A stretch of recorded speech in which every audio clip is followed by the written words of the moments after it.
Hello students, good evening. कैसे हैं आप सब? आई होप आप सब अच्छे होंगे और अपनी प्रिपरेशन में लगे होंगे।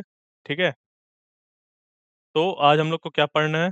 देखिए, हम लोगों ने जो कल पढ़ा था, ठीक है, उसके आगे ही चीज़ों को डिस्कस करेंगे।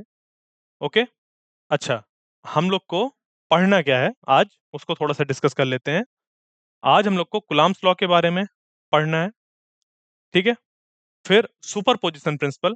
ठीक है, तो देखिए, कल वाली क्लास पे हम लोग ने ये डिस्कस किया था कि जो हमारा इलेक्ट्रोमैग्नेटिज्म सब्जेक्ट आखिर में डेवलप हुआ, वो शुरुआत कैसे हुआ, यानी कि उसकी हिस्ट्री, हिस्टोरिकल बैकग्राउंड। साथ में हम लोग ने ये जाना था कि जो हमारा चार्जेस हैं, वो किस तरीके से उनको नेमिंग की गई है, कैसे उनको पॉजिटिव चार्ज, नेगेटिव चार्जेस, उनका सारा नेमिंग वगैरह हुआ है।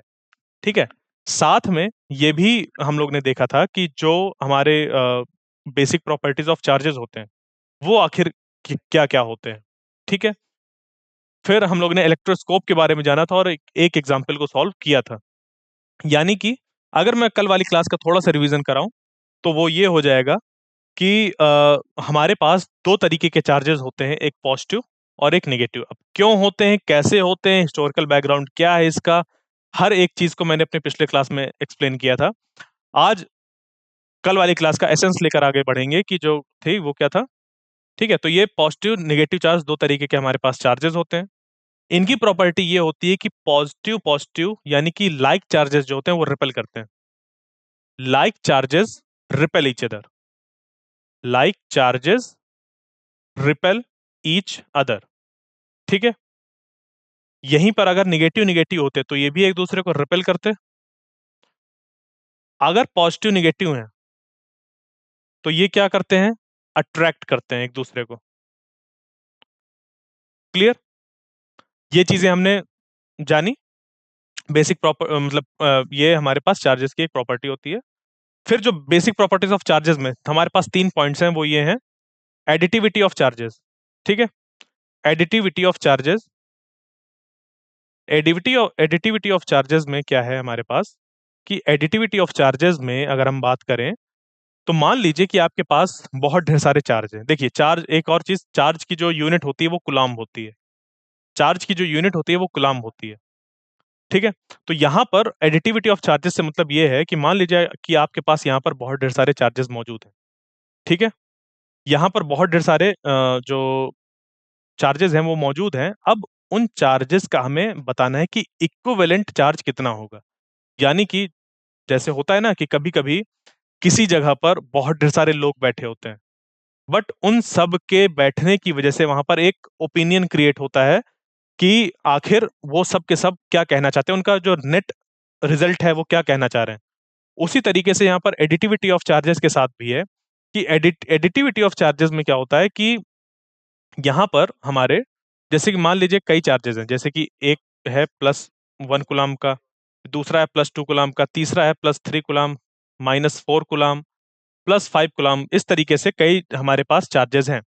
तो इन सारे चार्जेस का नेट चार्ज यहाँ पर कितना होगा, अगर मैं पूछूं इन सारे चार्जेस का नेट चार्ज कितना होगा, अगर वो, अब देखिए यहाँ पर कि ये जो सारे चार्जेस हैं, इनका अगर हम नेट चार्ज की बात करें कि कितनी नेट चार्ज आ रही है यहाँ पर क्या है, तो इसके लिए हम लोग क्या करेंगे, सारे चार्जेस का सम कर देंगे। क्या कर देंगे, सारे चार्जेस का सम। तो Q इज इक्वल टू हो जाएगा +1 प्लस +2 प्लस यहाँ पर +3 प्लस -4, फिर प्लस लगाकर आ जाएगा +5। समझ रहे हैं? तो इसको अगर मैं लिखना चाहूं तो लिख सकता हूं कि पहला चार्ज है, ये दूसरा चार्ज है, ये तीसरा चार्ज है, ये चौथा चार्ज है और ये पांचवा चार्ज है। इन सारे चार्जेस की वजह से यहाँ पर क्या है, नेट इक्विवेलेंट चार्ज हमारे पास निकल कर आ रहा है। तो ये जो प्रॉपर्टी होती है हमारी टोटल चार्ज निकालने के लिए, इसको हम लोग कहते हैं एडिटिविटी ऑफ चार्जेस। कि अगर किसी जगह पर तरह तरह के चार्जेस मौजूद हैं, तो इन सब का हम एक नेट अमाउंट ऑफ चार्ज पता कर सकते हैं। क्लियर? अच्छा, किसी को वॉइस में प्रॉब्लम है, किसी को नहीं है? ठीक है, देखिए अपने वॉल्यूम वगैरह बढ़ा के देखिए, बाकी तो इधर से तो सही ही जा रहा है, तभी तो किसी के पास पहुंच रहा है। ठीक है, तो यहाँ से तो सही जा रहा है, तभी तो किसी के पास पहुंच रहा है। अगर यहीं से गड़बड़ जाता तो किसी के पास नहीं पहुंचता। ठीक है, तो ये है पहली हमारी प्रॉपर्टी, एडिटिविटी ऑफ चार्जेस। फिर दूसरी प्रॉपर्टी होती है कौन सी? वो प्रॉपर्टी है हमारी जैसे कि क्वांटाइजेशन ऑफ चार्ज। ठीक है, क्वांटाइजेशन ऑफ चार्ज। तो क्वांटाइजेशन ऑफ चार्ज ये कहता है कि इस बॉडी से इस बॉडी पर अगर चार्जेस को ट्रांसफर होना है, ठीक है, तो ऐसा नहीं होगा कि यहाँ पर एक, हाँ, जैसे ये चार्जेस है ना, तो ऐसा नहीं होगा कि यहाँ पर जो चार्ज है वो हम कैसे भी ट्रांसफर हो जाए। कंटिन्यूअस वे पे चार्ज ट्रांसफर नहीं होता है। यहाँ पर जब भी चार्ज ट्रांसफर होता है वो इंटीग्रल मल्टीपल ऑफ इलेक्ट्रॉन होता है। ठीक है, इंटीग्रल मल्टीपल ऑफ इलेक्ट्रॉन होता है। ठीक है, समझ गए? यहाँ इलेक्ट्रॉनिक चार्ज, इस ई का मतलब क्या है? इस ई का मतलब है 1.6 इंटू, अच्छा, 1.6 इंटू 10⁻⁻19 कूलम। ठीक है, ये होता है एक इलेक्ट्रॉनिक चार्ज की वैल्यू। ठीक है, तो यहां से जब भी इस जगह से इस जगह पर चार्ज जाएगा वो कैसे जाएगा? ये इंटीग्रल मल्टीपल ऑफ ई जाएगा। ई यानी कि ये हमारे पास एक नंबर है, इतना amount of charge, 1 into this amount, या 2 इंटू दिस अमाउंट, या 3 इंटू दिस अमाउंट, या 4 इंटू दिस अमाउंट। इस तरीके से जो चीजें हैं वो इस बॉडी से इस बॉडी पर ट्रांसफर होती हैं। ठीक है, कभी भी ऐसा नहीं होगा कि 3/4 ई इस बॉडी से निकलकर इस बॉडी में चला जाए, या फिर 5/4 इस बॉडी से इस बॉडी में चल जाए। ऐसा कभी पॉसिबल नहीं है। ठीक है, आज के समय पर अगर हम लोग देखें तो ऐसा पॉसिबल नहीं है। हमेशा जो चार्ज ट्रांसफर होगा वो 1 ई, 2 ई, 3 ई, 4 ई इस तरीके से चार्ज ट्रांसफर होगा। यहां तक क्लियर? ये थी हमारी दूसरी प्रॉपर्टी। तीसरी प्रॉपर्टी हमारी जो यहाँ पर है वो है चार्ज कंजर्वेशन की। किस चीज की है? Charge conservation. ठीक है, तो चार्ज कंजर्वेशन से क्या निकल कर आता है, क्या निकल कर आती है चीज कि चार्ज कंजर्वेशन पे ये है कि किसी बॉडी पर चार्ज ना तो अपने आप जनरेट हो सकता है, ना तो किसी बॉडी से चार्ज डिस्ट्रॉय हो सकता है। वो हमेशा किसी एक जगह से दूसरी जगह ट्रांसफर होता है। कभी भी वो ना तो बनता है ना तो बिगड़ता है किसी फिजिकल प्रोसेस में। ठीक है, तो charge can neither be created nor be destroyed. Clear? यहां तक समझ पे आया? ओके, ये थी बेसिक प्रॉपर्टीज। उसके बाद फिर हम लोग ने कल जो चीजें पढ़ी थी वो इलेक्ट्रोस्कोप के बारे में पढ़ा था, तो उसको अभी मैं रिवाइज नहीं करा रहा क्योंकि वो अभी हमारे जरूरत नहीं है आगे के लिए। ठीक है, समझ गए? तो वो अभी हमारे लिए आगे जरूरत नहीं है उस चीज की। ठीक है, अभी अच्छा, एक बात बताइए, अभी आवाज आ रही है क्लियर? कोई प्रॉब्लम है? आवाज आ रही है? ठीक है, ठीक है। तो अब देखिए यहाँ पर जब हम लोग ने इस पे देखा कि ये सारी चीजें हैं, अब उसके बाद हम लोग यहाँ से बढ़ते हैं आगे। और जो आगे का टॉपिक है हमारा वो क्या है? वो है हमारा कुलाम्स लॉ। उसको देखते हैं। देखिए अभी तक हम लोग ने चीजें ये पढ़ी कि हमारे पास चार्जेस थे, उनकी क्या प्रॉपर्टी थी, एक चार्ज दूसरे चार्ज पे मतलब फोर्स लगा रहा था। ये सारी चीजें हम लोग ने पढ़ी थी, ठीक है, अपने पिछले क्लास में। अभी क्या बात आती है कि देखो हमने ये पढ़ लिया कि एक चार्ज दूसरे चार्ज पर फोर्स लगाता है। बात आती है कितना। मैं अगर कह दूं कि ये मेरे बगल वाला मुझे खींच रहा है, ठीक है, अगर मैं ये कहता हूँ बगल वाला मुझे खींच रहा है, तो बात आती है अरे कितना खींच रहा है भाई, ठीक है, कहाँ खींच के लिए जा रहा है। तो हमें क्या करना होता है, जो फोर्स लग रहा है उसको क्वांटिफाई करना होता है। कूलॉम्स लॉ यहाँ पर प्ले में आता है और वो कहता है कि देखो दो चार्जेस हैं, उन दो चार्जेस के बीच में जो फोर्स लग रहा है उसको हम लिख सकते हैं, उसको क्वांटिफाई कर सकते हैं, यानी कि उसको क्वांटिटीज पे निकाल सकते हैं, उसकी वैल्यू बता सकते हैं कि आखिर कितना फोर्स लग रहा है। अभी तक हमें यह था कि दो चार्जेस हैं, उनके बीच में फोर्स लगेगा, बट अब है कि उनके बीच में कितना फोर्स लगेगा। तो ये कूलॉम्स लॉ से पता चलता है। तो इसके लिए क्या हुआ कि देखिए कितना होता है, कैसे होता है, ये कैसे निकल कर आया। मान लीजिए कि आपके पास दो चार्ज हैं, एक है चार्ज Q1 और दूसरा चार्ज है Q2। ठीक है, ये दो चार्ज आपके पास मौजूद है। इन दो चार्जेस के बीच में जो डिस्टेंस मौजूद है वो कितनी है? R है। क्लियर? दो चार्जेस हैं Q1 और Q2, इन दोनों के बीच की डिस्टेंस कितनी है? R है। तो ये देखा गया कि जैसे जैसे इस Q1 और Q2 की वैल्यू बढ़ती जाएगी वैसे वैसे जो फोर्स है वो भी बढ़ता जा रहा था, यानी कि ये देखा गया कि जो फोर्स है वो directly proportional to product of Q1 Q2 हो गया। ठीक है। और साथ में ये भी देखा गया कि जो फोर्स है वो inversely proportional to R square हो गया। Inversely proportional to R square, यानी कि जैसे जैसे डिस्टेंस बढ़ती जाएगी, इसका क्या मीनिंग है, जैसे जैसे इन दो चार्जेस के बीच की डिस्टेंस बढ़ती जाएगी वैसे वैसे इनके बीच में लगने वाला फोर्स भी कैसा होता जाएगा, घटता जाएगा। यानी कि मान लीजिए कि आप और आपके फ्रेंड हैं, ठीक है, जब पास में थे, ठीक है, तो क्या हुआ, बहुत बढ़िया दोस्ती थी, ठीक है, कहीं भी जाना हो साथ में चल दिए। बट अब थोड़ा दूर रहने लगे, एक मोहल्ले के बजाय दो मोहल्ले पे रहने लगे। तो क्या होगा, एक कहेगा कि अरे चलो, दूसरा कहेगा चलते हैं, ठीक है, एक कहेगा अभी, तो दूसरा कहेगा थोड़ी देर में।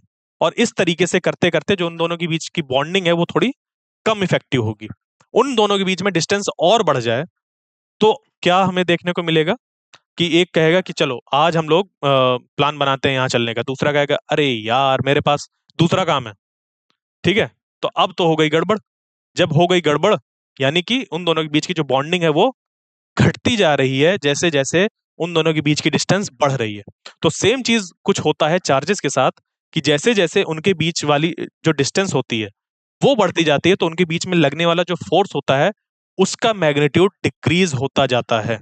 उसका मैग्नीट्यूड डिक्रीज होता जाता है इन दो चार्जेस के बीच की डिस्टेंस बढ़ने के साथ साथ। क्लियर? समझ पे आई बात? तो ये हो गया हमारा F inversely proportional to R square. Inversely का मतलब समझ पे आया? इनवर्सली प्रोपोर्शनल का मीनिंग ये होता है, देखो प्रोपोर्शनलिटी का साइन होता है ये। हाँ, एक और चीज मैं क्लियर कर दूं आपको, कि कभी भी किसी भी पॉइंट पर आपको डाउट हो तो आप क्या करें, बेझिझक पूछ लें, मैं उस चीज को क्लियर कर दूंगा। जैसे मैं भी मान कर चल रहा हूँ कि आपको डायरेक्टली प्रोपोर्शनल और इनवर्सली प्रोपोर्शनल में थोड़ा सा आपको मान लीजिए कंफ्यूजन है, तो उस हिसाब से मैं आपको एक्सप्लेन कर देता हूँ कि जैसे ये फोर्स है, फोर्स हमारा क्या होता जाएगा, बढ़ता जाएगा, उसकी जो वैल्यू है वो बढ़ती जाएगी। कैसे बढ़ती जाएगी, जैसे जैसे इन दोनों चार्जेस के बीच में जो हमारा मैग्नीट्यूड है इन दोनों चार्जेस का वो बढ़ता जाएगा।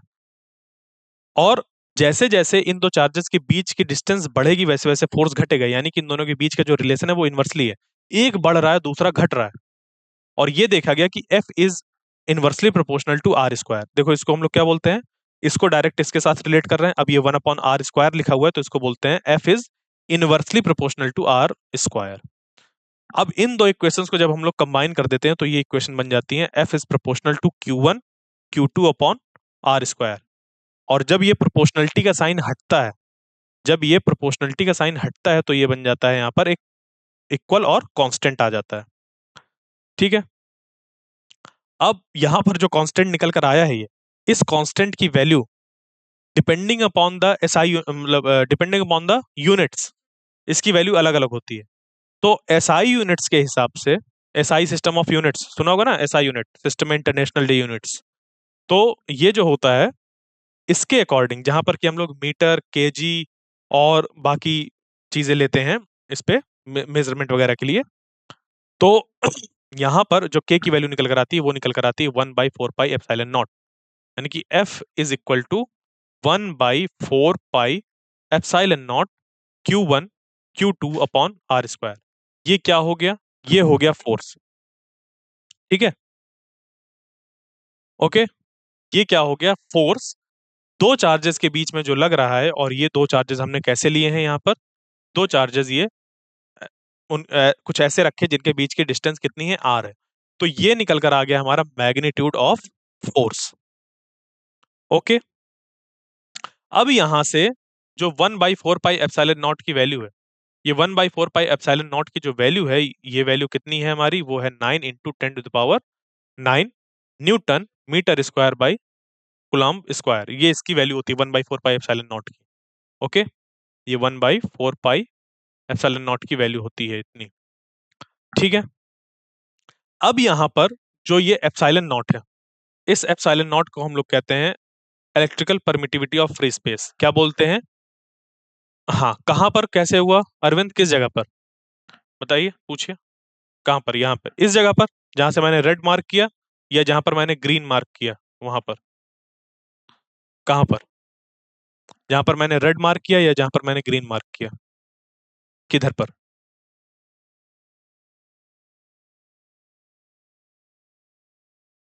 किस जगह पर बताइए?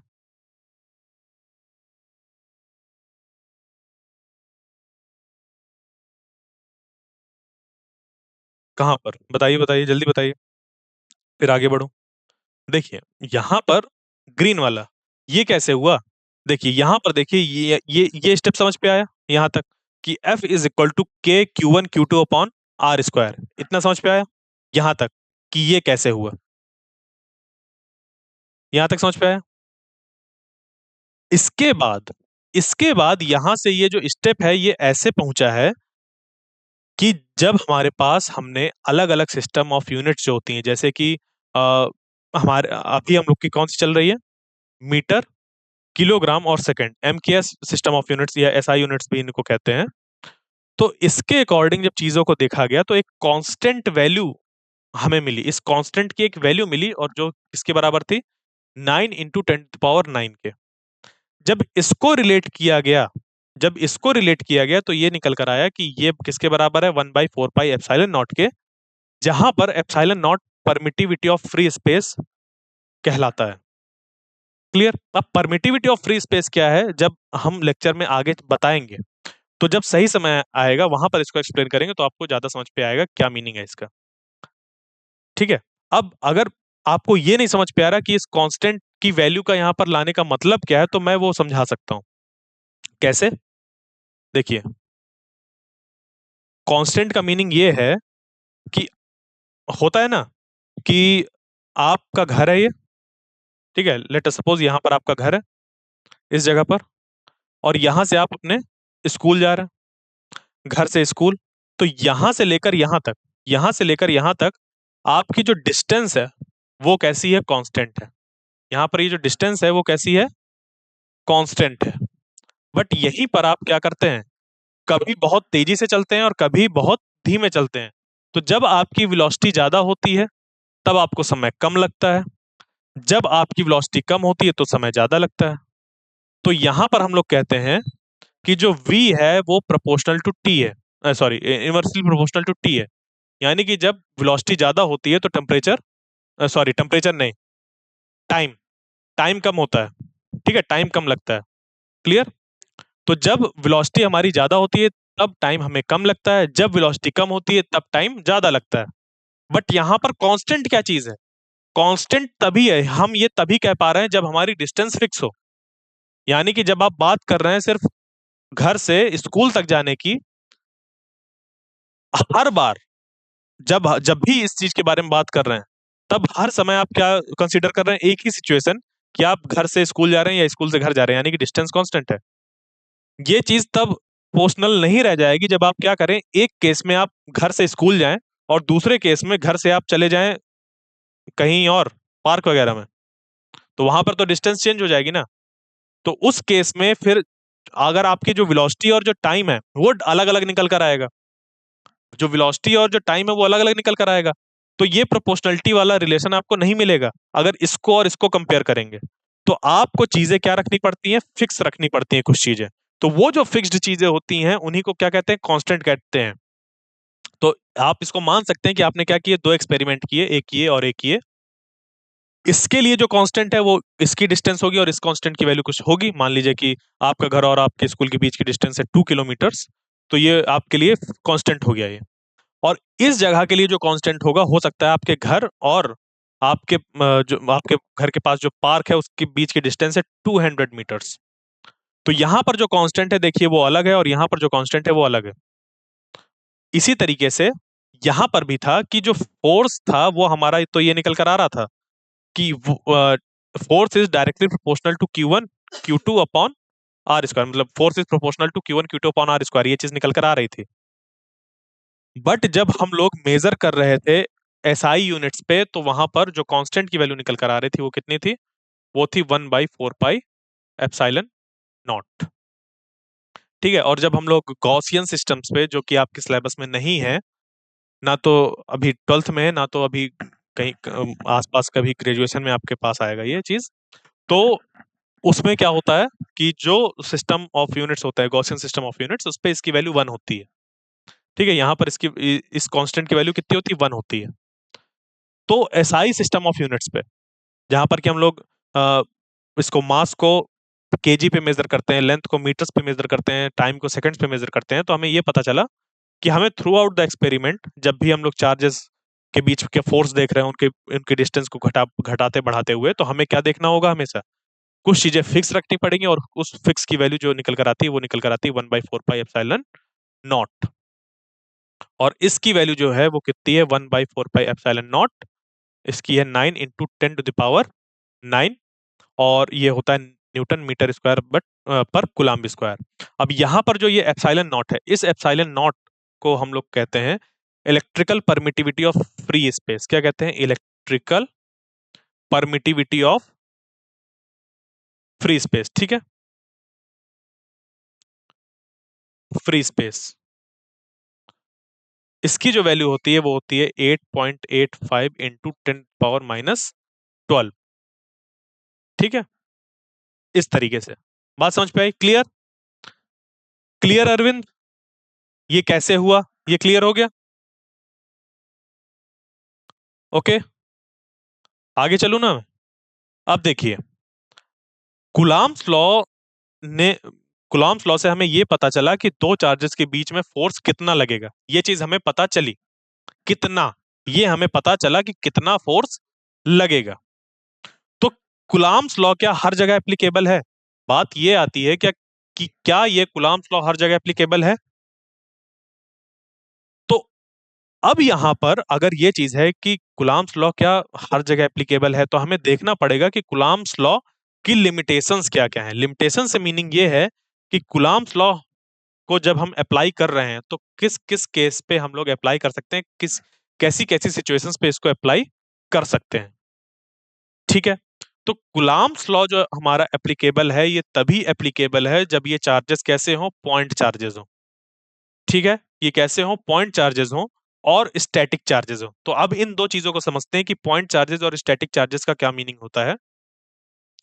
देखिए, ये तो हमने कहा कि जो कूलम्ब्स लॉ है वो एप्लीकेबल है तभी जब चार्जेस कैसे हो, पॉइंट चार्जेस हो। फिर कहा कि कूलम्ब्स लॉ तभी एप्लीकेबल है, तभी हम इसको अप्लाई कर सकते हैं जब स्टैटिक चार्जेस हो। तो पॉइंट चार्जेस की अगर बात की जाए कि पॉइंट चार्जेस आखिर होता क्या है, तो पॉइंट चार्जेस का मीनिंग कुछ ऐसा है, समझिएगा। आप जब छोटे रहे होंगे, ठीक है, आप जब छोटे रहे होंगे तो बिल्कुल किसी ना किसी से मिले होंगे, किसी ऐसे से जो बहुत लंबा हो, लंबा चौड़ा एकदम सा, हैवी। हुआ है कि नहीं हुआ? तो आप उसके सामने कैसे लग रहे थे, एकदम बच्चे से, छोटे से, एकदम छोटे से। हाँ या ना? हुआ है कभी ऐसा एक्सपीरियंस? या फिर अगर ये कह दिया जाए, जैसे आपका घर है और उस घर को आपने किस पे देखा हो, गूगल मैप्स पे देखा होगा, जरूर देखा होगा। तो आपका घर एक छोटा सा पॉइंट दिखाई देता है, बट एक्चुअल में क्या है, आपका घर तो बड़ा है ना, आप उसके अंदर रहते हैं, वो तो पॉइंट नहीं है। तो यहां पर पॉइंट चार्जेस भी कुछ ऐसे ही हैं कि हम लोग यहाँ पर अप्रोक्सीमेशन लेते हैं। क्या लेते हैं? अप्रोक्सीमेशन। अप्रोक्सीमेशन का मीनिंग ये है कि मान लीजिए कि यहाँ पर चार्ज है, ठीक है, यहाँ पर चार्ज है और यहाँ पर चार्ज है, दो चार्ज, एक बॉडी है इधर, बॉडी वन और बॉडी टू। इन दो बॉडीज पर चार्जेस मौजूद हैं। अब ये मान लीजिए कि बॉडी कुछ ऐसी थी, ठीक है, कुछ ऐसी बॉडीज थी, इनमें चार्जेस मौजूद हैं। ठीक है, बट ये जो दो बॉडीज हैं, इनके बीच की डिस्टेंस बहुत ज्यादा है। और कितनी ज्यादा है? मान लीजिए कि इन दोनों के बीच की डिस्टेंस आर है, और इनके जो डायमेंशंस है, यानी कि इनकी जो लेंथ है वो कुछ है। अब जो आर है वो एल से बहुत बड़ा है, जो आर है वो एल से बहुत बड़ा है, यानी कि ये जो लेंथ है, ये वाली, ठीक है, मान लीजिए क्यूब है, ये क्यूब है, और यहां पर लेट अस सपोज जो एल है वो हमारा 1 सेंटीमीटर है, और ये जो आर है हमारा यहाँ पर वो है हमारा 100 मीटर्स। तो देखो, 1 सेंटीमीटर का ये हमारा 1 सेंटीमीटर साइड का ये क्यूब है, और ये भी इधर 1 सेंटीमीटर साइड का क्यूब है। तो आर क्या है, इस एल से बहुत बड़ा है। उस केस में अगर हम देखेंगे बाहर से, इसको ऑब्जर्व करेंगे, तो ये दिखाई देगा कि 100 मीटर के एक साइड पर एक पॉइंट है और 100 मीटर के दूसरे साइड पर एक पॉइंट है, तो हम कह सकते हैं कि इस पूरी बॉडी पर जो चार्ज मौजूद है किसी एक पॉइंट पर मौजूद है।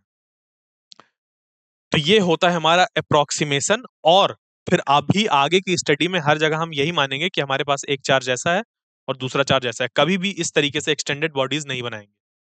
क्यों? क्योंकि जो कुलाम्स लॉ है वो हमारा पॉइंट चार्जेस के लिए ही एप्लीकेबल है। ठीक है, ओके। हम कुलाम्स लॉ की हेल्प से चीजों को आगे एक्सप्लेन करेंगे, जहां पर कि एक्सटेंडेड बॉडीज की इलेक्ट्रिक फील्ड वगैरह निकालने की बात आती है, वो बात की बात है। इलेक्ट्रिक फील्ड क्या होता है ये सब एक्सप्लेन करेंगे हम लोग। बट अभी के लिए क्या है, पॉइंट चार्जेस समझ पे आया, मीनिंग क्या है उसका? हम किसी ना किसी के रिस्पेक्ट में उसको बोलते हैं पॉइंट चार्जेस, वरना किसी बॉडी को पॉइंट साइज बनाना डिफिकल्ट है। बट मीनिंग क्या है उसका समझ पे आया? एक तरीके का ये अप्रोक्सीमेशन है।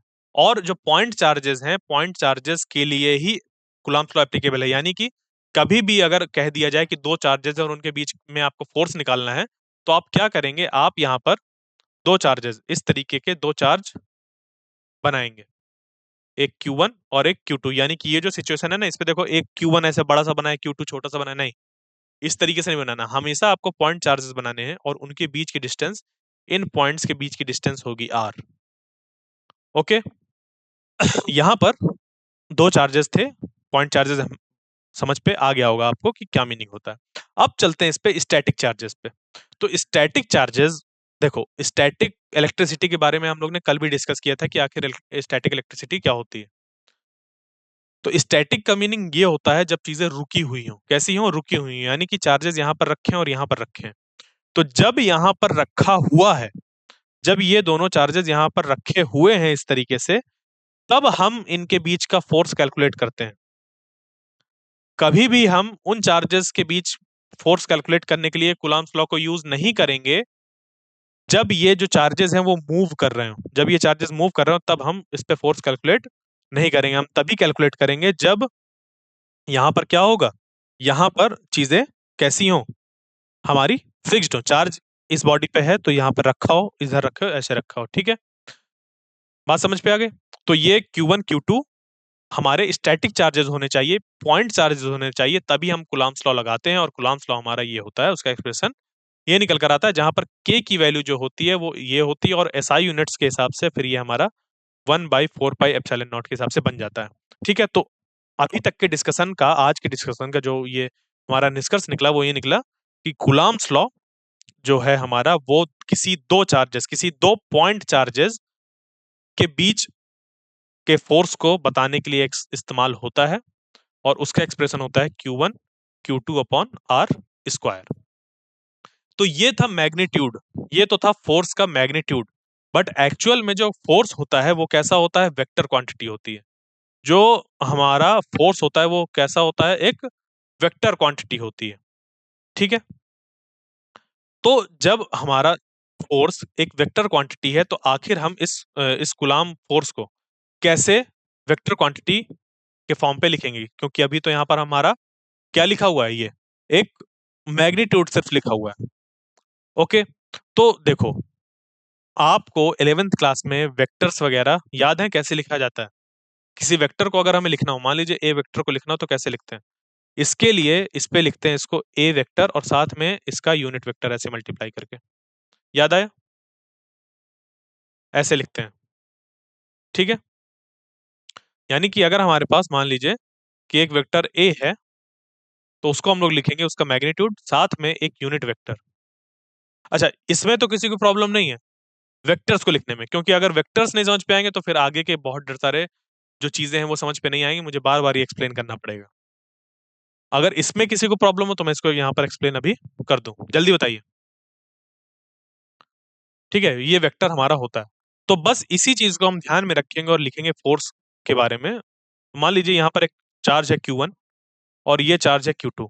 हम लोग जानते हैं कि अगर ये दोनों पॉजिटिव चार्ज हुए तो ये एक दूसरे को क्या करेंगे, रिपेल करेंगे। यानी कि ये चार्ज इसको रिपेल करेगा इस डायरेक्शन में और ये चार्ज इसको रिपेल करेगा इस डायरेक्शन में। ठीक है, यहां तक क्लियर?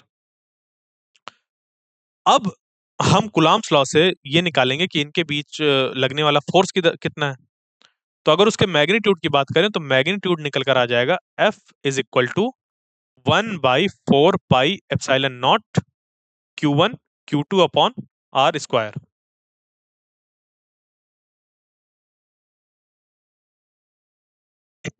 ये वाला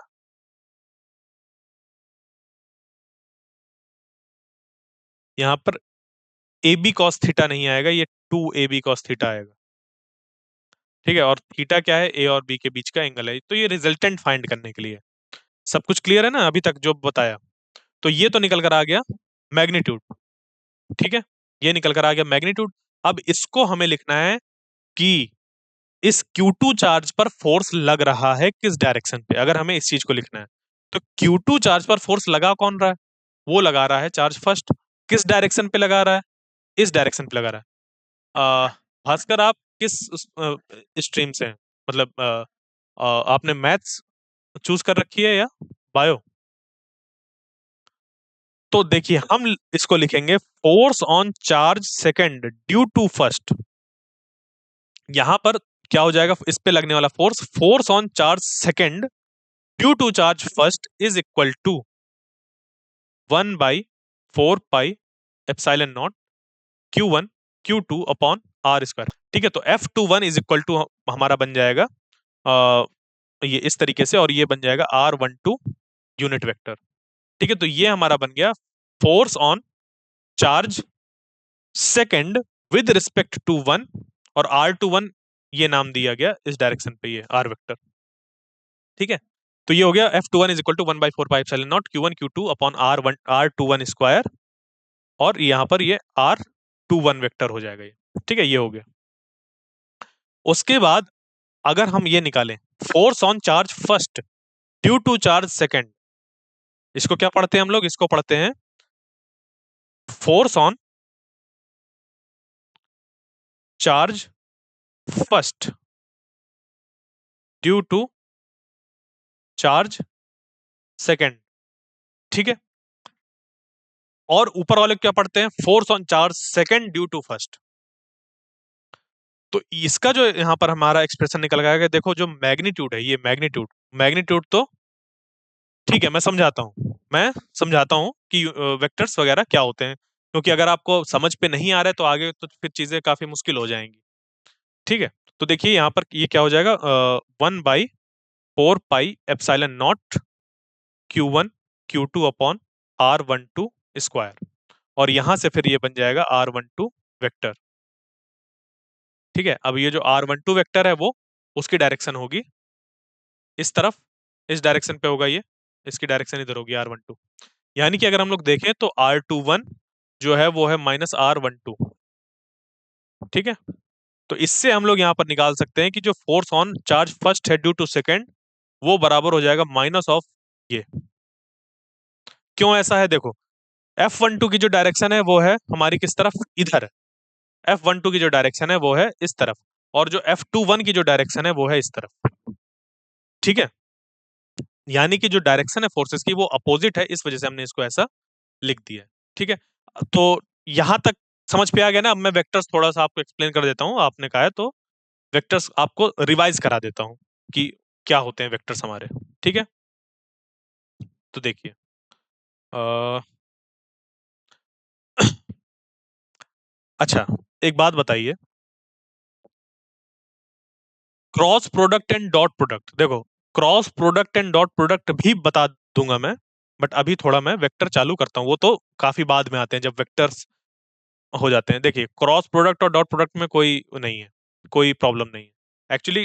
डॉट प्रोडक्ट और क्रॉस प्रोडक्ट जो होता है ना, वो बहुत हमारा डिफिकल्ट नहीं है, देखने में डिफिकल्ट लगता है। क्यों? क्योंकि उस वो बनता कैसे है, हमें वो नहीं पता होता कि डॉट प्रोडक्ट आखिर बनता कैसे है। तो मैं उसको बता दूंगा उसका मीनिंग क्या है, तभी मुझे वेक्टर्स शुरुआत करनी होगी, क्योंकि काफी लोग कह रहे हैं कि वेक्टर्स एक्सप्लेन करना है। ठीक है, गुरप्रीत सिंह, सर अगर फोर्स 1/2 लग रहा है तो R12 वेक्टर लगेगा या R21? देखो, force on charge first due to charge second लग रहा है, force on charge first due to second लग रहा है, तो आप क्या करेंगे? यहां पर आप इसको ऐसे रखेंगे, जैसे कि चार्ज फर्स्ट है और ये चार्ज सेकंड है।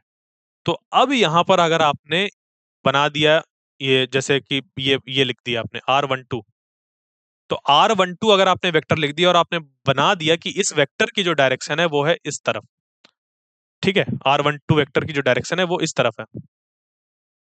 तो ये हमारा जो जैसे force on charge first due to second बनेगा वो ऐसा बन जाएगा कि यहाँ पर 1/4 pi epsilon naught Q1 Q2 upon R21। अब देखिए R21 लिखिए चाहे यहाँ पर R12 लिखिए, सेम चीज है। यहाँ पर सेम चीज है क्योंकि ये यहाँ पर मैग्नीट्यूड ही यूज होता है, आप कुछ भी यहाँ पर यूज कर सकते हैं। जबकि यहाँ पर जब आप इसका यूनिट वेक्टर लिखेंगे तो आप इसको देखिए 1 2 जैसे लिखा है और हमें पता है कि इस 1 2 की डायरेक्शन इस तरफ है, तो 1 2 फोर्स को रिप्रेजेंट करने के लिए यहाँ पर माइनस साइन लगा देंगे। ठीक है, बड़ा कॉम्प्लिकेटेड लग रहा होगा आपको कि ये कैसे हो रहा है, क्यों हो रहा है। ठीक है, एक और चीज गुरप्रीत, कि हम लोग जब भी चीजों को ऐसे लिखते हैं तो हम चीजों को कैसे डिफाइन करते हुए चल रहे हैं उस पर भी डिपेंड करता है कि आप R12 लिख रहे हैं या R21 लिख रहे हैं। ठीक है, क्योंकि अब देखो मैंने यहाँ पर अगर अगर Q2 इधर रख देता और Q1 इधर रख देता तो ये चीजें बड़ी आसान हो जाती है ऐसे। ठीक है, ये कि force on charge first due to second, ये हो जाता हमारा कितना, इसकी डायरेक्शन इधर हो जाती है और इसी डायरेक्शन पे इसका यूनिट वेक्टर भी है। इस वजह से यहाँ पर दोनों ऐसे लिख दिए जाएंगे और यहाँ पर R12 लिख दिया जाएगा। ठीक है, तो इसी सब चीजों को कि आप कितने तरीके से एक ही चीज को लिख सकते हैं ये सब मैं एक्सप्लेन करूंगा, क्योंकि सिर्फ एक तरीका नहीं होता है किसी को लिखने का। ओके, तो देखिए मैं अब चालू करता हूँ थोड़ा सा वेक्टर, क्योंकि कई लोग को समझ पे नहीं आ रहा है कि आखिर यहाँ पर वेक्टर्स के थ्रू कैसे चीजें हो रही हैं। अच्छा, अच्छा एक बात बताइए कि जब मैंने कुलाम्स लॉ का मैग्नीट्यूड वाला पार्ट बताया था वहां तक समझ पे आ गया था ना, क्या मीनिंग है उसका? देखिए, वेक्टर, वेक्टर्स की अगर हम लोग बात करें तो वेक्टर्स क्या होते हैं ये समझ पे आता है आपको? वेक्टर का क्या मीनिंग है? देखिए आप जल्दी जल्दी रिप्लाई करेंगे तो उतनी जल्दी ही मैं क्या करूंगा, चीजों को एक्सप्लेन कर दूंगा। तो आप बताइए वेक्टर समझ पे आते हैं मतलब मीनिंग क्या समझ पे आता है वैसे अगर आपसे बोल दिया जाए वेक्टर? वेक्टर का जो आगे अलजेब्रा है मैं उसकी बात नहीं कर रहा हूँ, वेक्टर एक वेक्टर की बात कर रहा हूँ मैं, वेक्टर से क्या मीनिंग होता है। तो वेक्टर और यूनिट वेक्टर इसका क्या मीनिंग है, अगर ये समझ पे आ गया आपको तो आगे काफी चीजें आपके लिए आसान हो जाएंगी।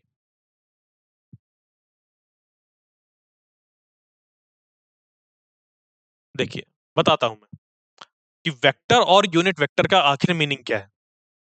ध्यान दीजिएगा, यूनिट वेक्टर है आपकी जो उंगली होती है ना वैसी, आप क्या करते हैं, इस उंगली से आप क्या करते हैं, पॉइंट आउट करते हैं, किसी डायरेक्शन को रिप्रेजेंट करते हैं। यानी कि जैसे आप बैठे हैं और आपने कह दिया वो देखो, तो आपने क्या किया, वो देखो, तो जब आपने ऐसे बोला वो देखो तो आपकी उंगली सिर्फ क्या कर रही है, एक डायरेक्शन शो कर रही है। क्या शो कर रही है, एक डायरेक्शन शो कर रही है। तो यूनिट वेक्टर जो होता है वो शो करता है डायरेक्शन। क्या शो करता है, सिर्फ और सिर्फ डायरेक्शन। और जो वेक्टर होता है, वेक्टर में मैग्नीट्यूड भी होता है और साथ में डायरेक्शन भी होता है।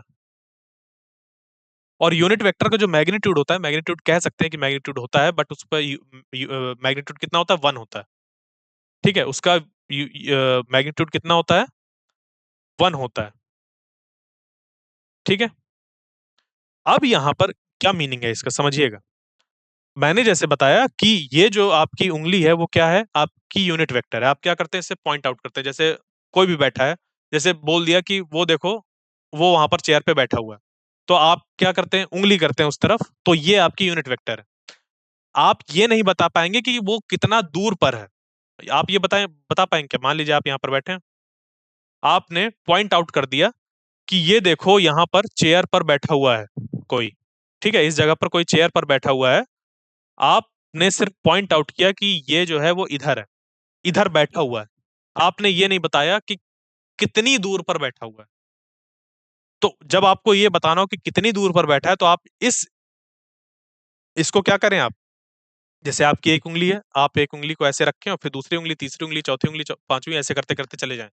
यानी कि इसको आप ऐसे करते जाएं, ऐसे एक के बाद एक रखते चले जाएं, और ऐसे रखते रखते रखते रखते जितना दूर आप पहुंच जाएंगे मान लीजिए 1 2 3 4 5 6 7 8 9 10 11 12 13 14 15 15 इंटू यूनिट वेक्टर जब आपने कर दिया तब ये बन गया वेक्टर के बराबर। किसके?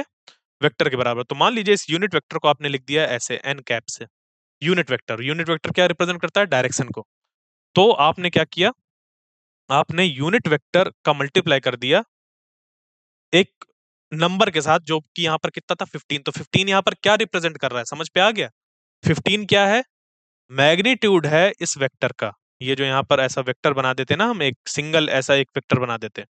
तो इस वेक्टर का, मान लीजिए इस वेक्टर का नाम ए है, तो इस ए वेक्टर का जो 15 हो गया वो क्या हो गया? मैग्नीट्यूड हो गया। क्योंकि 15 इंटू एन कैप लिखा जा सकता है, क्योंकि एन कैप क्या है हमारा? सिर्फ डायरेक्शन रिप्रेजेंट करता है। एक यूनिट साइज का वेक्टर है जो कि क्या रिप्रेजेंट करता है? सिर्फ डायरेक्शन को। और उसी को जब हम लोग कई बार मल्टीप्लाई करके लिखते हैं तो वो बन जाता है क्या? हमारा वेक्टर बन जाता है। यानी कि इसी को अब मैं देखो कई तरीके से लिख सकता हूँ। ए को लिखा है ऐसे, इसी को लिख सकते हैं जैसे ए ए कैप। तो इसका क्या मीनिंग है आप समझिए, इसका क्या मीनिंग है? ए जो है वो है वेक्टर। ए क्या है? वेक्टर जिसमें कि क्या क्या मौजूद है? मैग्नीट्यूड और डायरेक्शन दोनों मौजूद है। जबकि जो हमारा ये है ए कैप, ये क्या है? सिर्फ और सिर्फ डायरेक्शन रिप्रेजेंट कर रहा है, यानी कि एक ये यूनिट वेक्टर है और इसका जो मैग्नीट्यूड है वो है ए। ठीक है, यानी कि इस वेक्टर इस यूनिट वेक्टर का तो मैग्नीट्यूड 1 होता है, बट इस वेक्टर का जो मैग्नीट्यूड है, इसका जो मैग्नीट्यूड है वो कितना है? हमारा ए है। और इसकी जो डायरेक्शन है वो है इस यूनिट वेक्टर की डायरेक्शन पर। ये क्लियर हुआ? बात समझ पे आई? तो ये जो एक्सप्रेशन मैं लिख रहा था F12, ये भी यही था। मतलब मान लीजिए इसको मैं और सिंपल करके लिख दूं, F1 is equal to 1/4 pi epsilon naught Q1 Q2 upon R square, और यहां पर आ जाएगा आर कैप। यानी कि यहां पर ये क्या हो गया? ये हो गया हिस्सा मैग्नीट्यूड, ये वाला, ये हो गया मैग्नीट्यूड इनटू जिस डायरेक्शन पर भी ये फोर्स लग रहा है वो। तो ये फोर्स हमारी क्या होती है? वेक्टर क्वांटिटी होती है, यानी कि मैग्नीट्यूड और डायरेक्शन। तो ये रिप्रेजेंट हो गया मैग्नीट्यूड और ये हो गया डायरेक्शन। यहां तक चीजें क्लियर हुई? तो फिर मैं आगे बढ़ूं। वेक्टर का क्या मीनिंग है? यूनिट वेक्टर का क्या मीनिंग है? कैसे एक दूसरे से रिलेटेड होते हैं?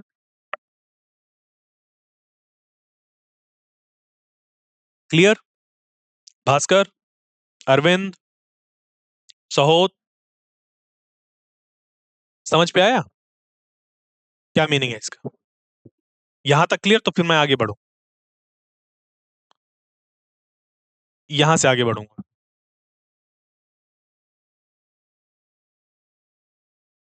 देखिए, ओके, ठीक है, नहीं आ रहा। तो अब यहां से हम लोग आगे बढ़े तो ये कह सकते हैं कि मान लीजिए कि आपके पास क्या हो कि पहले तो ये वेक्टर जो है वो हमने ऐसे लिख दिया। ए वेक्टर इज इक्वल टू ए, उसका मैग्नीट्यूड है, और साथ में उसके क्या है? उसी का डायरेक्शन है, यूनिट वेक्टर है, यानी कि उसकी डायरेक्शन है। ठीक है, इसी को मैं बहुत अलग अलग तरीके से लिख सकता हूं। कैसे?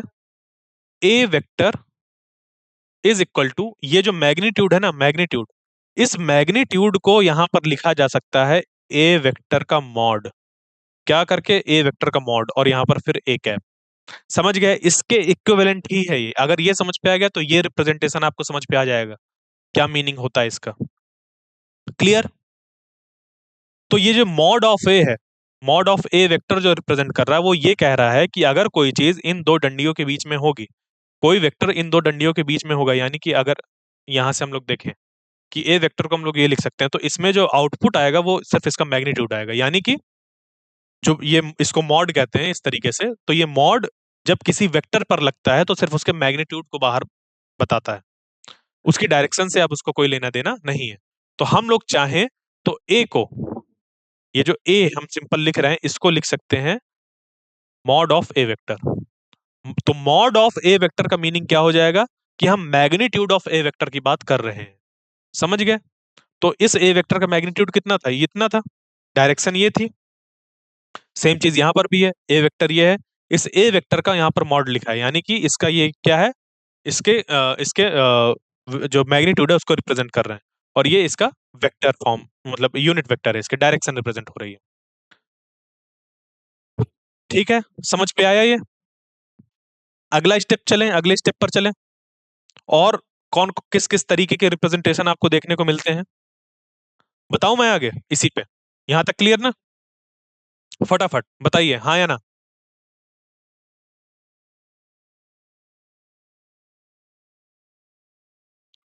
ये हुआ। अब देखिए यहां पर,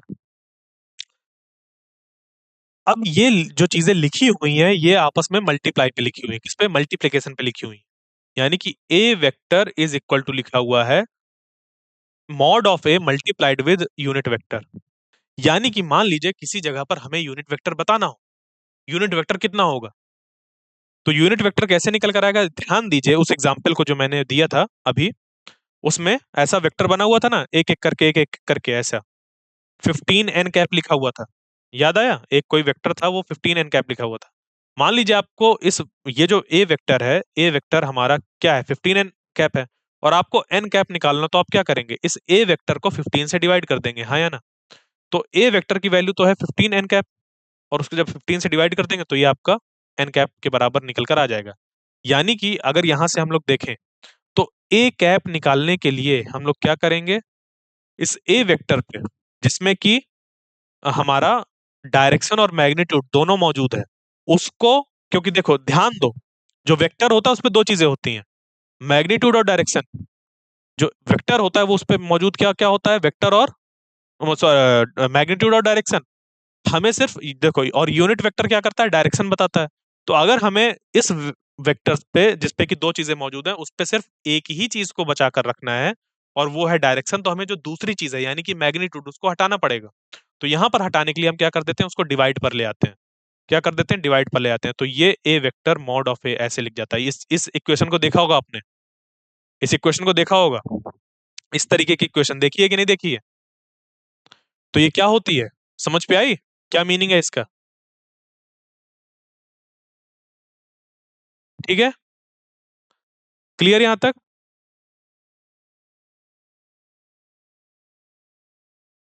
अब आप चीजों को कनेक्ट करते हुए आगे बढ़िए।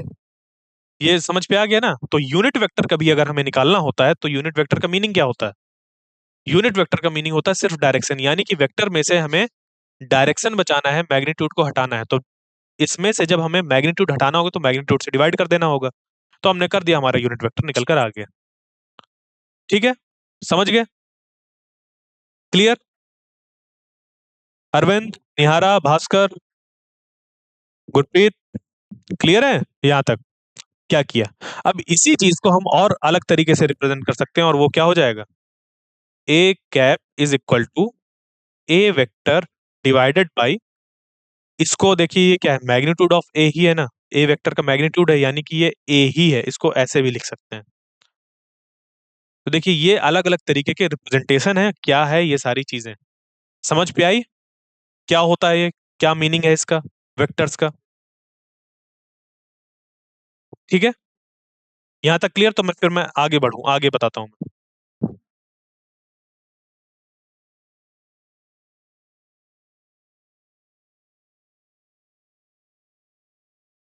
ठीक, क्लियर ना यहाँ तक? ठीक है। तो अब यहाँ पर ये अगर आपको यहाँ से क्लियर हो गया, आपको अगर वेक्टर समझ पे आ गया क्या होता है, वेक्टर को कैसे रिप्रेजेंट करते हैं यूनिट वेक्टर और मैग्नीट्यूड के साथ, तो आगे की चीजें बताने में आप, जब मैं बताऊंगा तो बहुत आसान हो जाएगा। अब देखिए, जैसे मैंने ये ए वेक्टर लिखा था, तो यहाँ पर हम एक बी वेक्टर भी तो लिख सकते हैं, जो कि हो जाएगा B is equal to B, B cap. यानी कि मान लीजिए कि आपके पास ये दो वेक्टर हैं, एक वेक्टर है ऐसा ए वेक्टर, और दूसरा वेक्टर है हमारा बी वेक्टर। ठीक है, इस बी वेक्टर का जो मैग्नीट्यूड है वो है बी, और जो डायरेक्शन है वो है बी कैप। और इस ए वेक्टर का जो मैग्नीट्यूड है वो है ए, और जो डायरेक्शन है वो है ए कैप। इन दोनों के बीच का एंगल कितना है? थीटा है।